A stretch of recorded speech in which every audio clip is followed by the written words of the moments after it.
You're not my dad.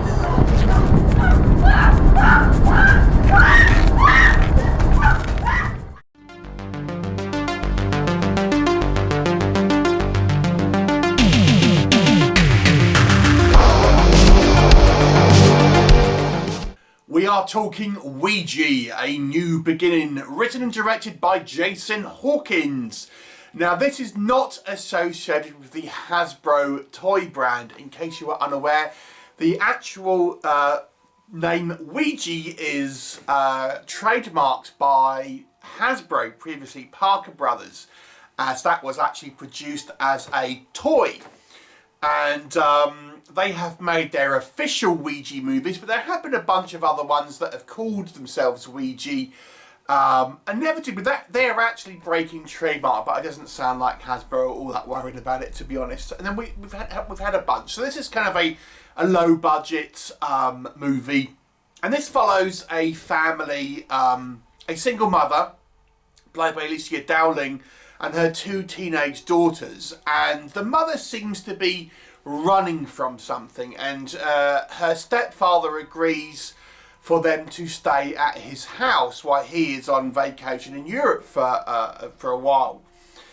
So the mother, Molly, and her two daughters go to this kind of new town, and the elder of the two teenage daughters finds a Ouija board, a Witchboard, at a kind of garage sale, and starts messing around with it in hopes of trying to contact her father, which she believes who has been killed years ago when she was younger.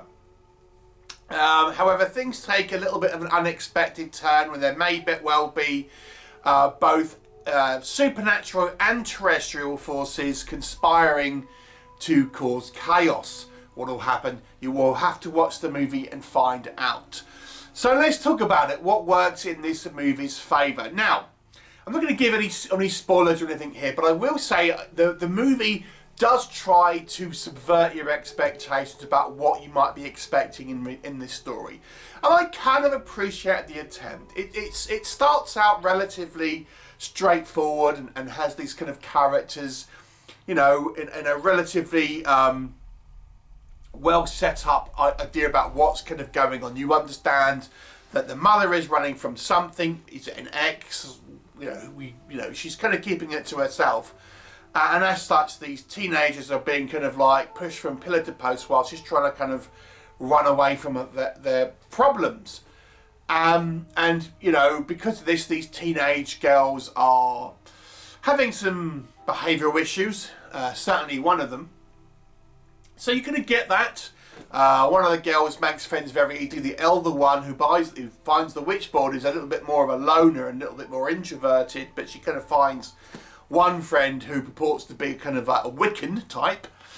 I think, but as the film goes on from there, it does try and manoeuvre kind of chess pieces on the board to have a little bit more of a complex tale than you initially think it's going to be. And that's all I'm going to say on what's actually kind of going on here.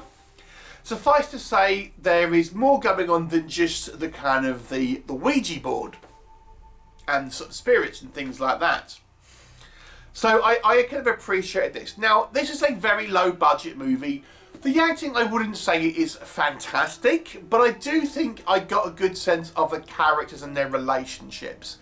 The trio of our main characters, the mother and the two daughters, I actually do think, even though some of the line delivery on occasion is a little on the clunky side, I still believe them in their roles, and I kind of believe them in their relationship to each other, particularly the kind of the two sisters, whom are quite different, but you still feel they have that kind of sisterly bond, which I kind of quite liked.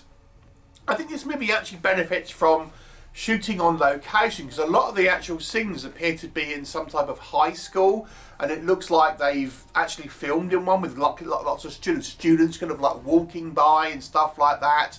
And for such a low budget movie that this clearly is, I have to say, they're not like there's not some village hall at which they're doubling for a school and stuff like that. So I actually kind of quite like some of the location shooting here and all that sort of stuff. In regards to kind of VFX, it's minimal, but there's a couple of kind of like reasonable low budget set piece, albeit it's very kind of short on screen and things like that. But I'm kind of somewhat used to watching low budget movies, so I kind of appreciate the limitations that filmmakers might have.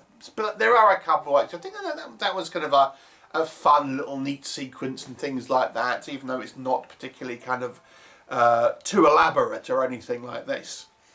As to what doesn't work in this movie, I'm going to have to say the actual Ouija stuff, the supernatural stuff, is by far and away a B plot in this film. Do not go into this movie expecting this to be full-on supernatural mayhem. It is a B plot. The actual kind of plot is more about a family drama and the kind of the secret that the mother is holding and what is actually kind of going on and who might be harassing them. That is what this film is primarily about. And then, as a kind of a B plot, this older daughter is messing around with a kind of a Ouija board, and there does appear to be some supernatural stuff kind of going on. It's not just a kind of nothing happens, but it isn't the driving force of this story, and it is really minimal sequences that are directly kind of supernatural in nature.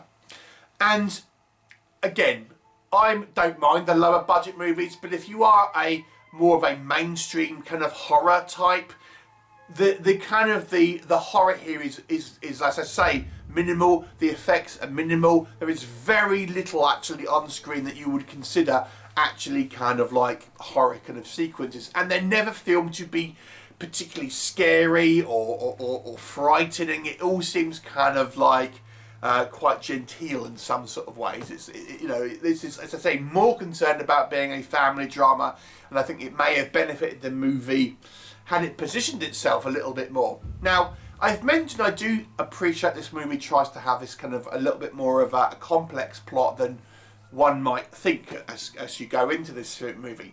But I do feel it ends up being somewhat kind of convoluted, as it's trying to kind of like hide the lead, so to speak, because it wants to have this reveal later on, and as such it's not giving you information that you would feel would come up earlier on, because it wants to kind of hide stuff until later, and as such the film feels convoluted when the kind of the plot is starting to unravel, and we learn about what the kind of the actual kind of things are going on here, and it almost feels like there's some things here that kind of come out of nowhere and don't really make a lot of sense, and there's stuff that's tied in, for example, a missing girl that you're thinking at the end of this movie, I was thinking, was that something to do with this plot or wasn't it? Because it's kind of like hinting that it was, but it doesn't really make sense. So it's kind of like, is that really anything to do with it and stuff? So I've got to say, this movie, I think it buckles a little bit about trying to have a more complex narrative, and ends up sort of tripping over itself in sort of some ways. The movie has this low budget kind of feel to it, and the whole kind of like the way it's filmed, it's very kind of flat in some instances. The kind of the lighting here isn't particularly strong. The acting, as I say, I think it's, if you are used to watching low budget movies, it probably won't bother you. It'll be fine, and I think they do a reasonable job at least selling you on the relationships. But to be honest with you, there are some sort of like dialogue sequences here and interactions with various different kind of groups of characters that do seem particularly kind of hokey, especially some like, for example, the bullies at school, horrible kind of like dialogue sequences and stuff like that. So it ends up having a somewhat cobbled together movie which really doesn't feature much actual horror, despite the movie positioning itself primarily as a horror film, which it really isn't. I'm going to give this movie a 4 out of 10, and that's more for, I think, the potential that this movie could have had, and I think the attempt here to have a little bit more of a complex narrative, even though I don't think it's particularly successful. So there it is, a 4 out of 10. Have you seen it? What did you think? Leave me a comment and I'll look forward to seeing you next time.